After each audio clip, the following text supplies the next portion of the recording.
الحمدللہ رب العالمین والصلاة والسلام علی سید الانبیاء والمرسلین۔ السلام علیکم ورحمۃ اللہ وبرکاتہ۔ دوستو، میں امید کرتا ہوں آپ خیر و عافیت کے ساتھ ہوں گے۔ آج کا ہمارا موضوع فکر آخرت پر ہوگا۔ تو اسبات فرمایا عقیدہ آخرت، اس کے دلائل قرآن مجید کے اندر جگہ جگہ موجود ہیں، بالخصوص مکی آیات کے اندر اس کو بڑی وضاحت کے ساتھ بیان کیا۔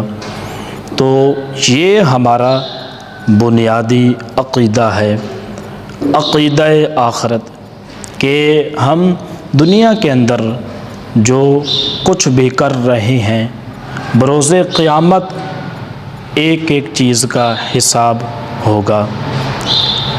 موت برحق ہے اور کسی کو موت سے چھٹکارا نہیں۔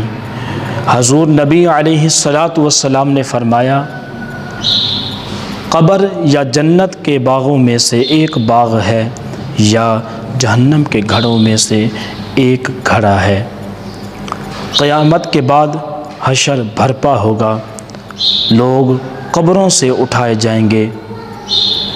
بروز قیامت میدان محشر کا ایک دن حضور نبی علیہ الصلاۃ نے فرمایا 50,000 سال پہ مشتمل ہوگا۔ ترازو نصب ہوگا، لوگوں کے اعمال تولے جائیں گے، اچھے برے اعمال کا وزن ہوگا۔ حضرت انس روایت کرتے ہیں، حضور نبی علیہ الصلاۃ نے فرمایا کہ پل صراط کے اوپر جہنم بچھی ہوئی ہے، جو بال سے باریک اور تلوار سے تیز ہے۔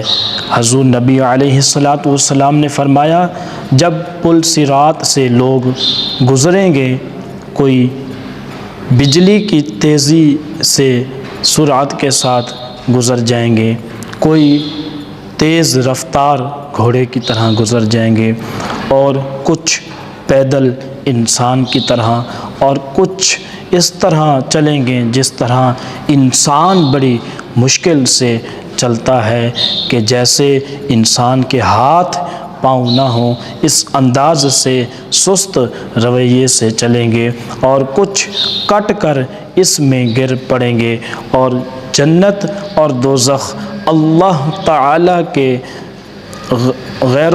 اللہ تعالیٰ کے قہر و غضب کے مظاہرے ہیں۔ جس پہ مالک راضی ہوگا اس کو جنت میں بھیجے گا، جس پہ اللہ تعالیٰ ناراض ہوگا اس کو جہنم میں ڈالے گا۔